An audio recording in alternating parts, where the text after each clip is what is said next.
Tidebound, a short story. They always say the sea gives and the sea takes, but they never talk about what it keeps. No tombstones beneath the waves, no names etched into driftwood, just bones wrapped in coral, lullabies swallowed by salt, and girls like me, half forgotten and wholly changed. I didn't go into the ocean looking for magic. I went in because I didn't want to come back. But the sea doesn't end you. Not always. Sometimes it remakes you. They call me a monster. Not with words. They never dare get that close. But with the way they flinch when I surface. The way they grip their children tighter near the shoreline. The way their lights vanish from boats when I sing. But I wasn't always feared. Once, I was a girl with legs, lungs, and laughter. I lived in a village by the sea, where every breath smelled of salt and every heartbeat throbbed with the rhythm of waves. My father fished. My mother waited. I did both. They told stories of sea spirits and drownings, of storms summoned by broken promises. But I didn't listen. I was young, stupid, curious, and broken. You see, the day before I met her, the day before I gave myself to the sea, I had walked into the tide with the full intent of not walking back. No one knew, no one saw. I had left a note, weighted down with a smooth stone, hidden where I knew it would never be found. I wasn't angry, just tired. Tired of feeling unseen. At school, I was a ghost. At home, a chore. Even my grief felt muted after losing my brother, like I wasn't allowed to carry it anymore because everyone else had moved on. I didn't want to die. I just didn't know how else to stop existing. So, I chose the ocean. It was wide enough to swallow me, quiet enough not to ask questions. But she found me first. I first heard her singing through the roar of the waves, a sound like silk unraveling underwater. It wasn't beautiful in the way I expected. It was raw, lonely, like something broken trying to remember what it felt like to be whole. I followed it. I walked until the rocks cut my feet and the sun dipped low. And there, just past the jagged shore, I saw her. She wasn't what the stories promised. No smiling eyes, no dainty pearls. Her skin shimmered like oil in moonlight. Her tail curled against the tide like a blade, and her hair moved as if the sea itself breathed through it.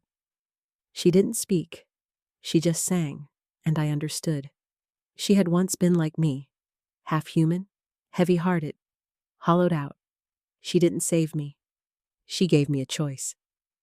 I could walk back to a life where I was invisible, or I could surrender to a different kind of drowning. I stepped forward. The water welcomed me like a mother I'd never known. And when I finally sank beneath the surface, I didn't struggle, because I wasn't dying. I was transforming. When I woke, I wasn't in the cove anymore. I was below, far below.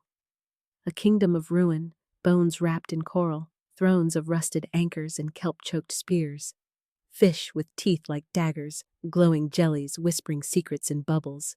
And her, always her, watching me. She had given me gills, taken my breath and replaced it with hers. I could feel her inside me, not in a romantic way. This was deeper, primal, sacred. She wasn't a mermaid, she was the sea, and I had swallowed it. I don't remember how long I stayed. Time is strange down there. No clocks, no sunrises, only current and memory. I changed. My legs fused. My skin grew cold. I stopped needing words.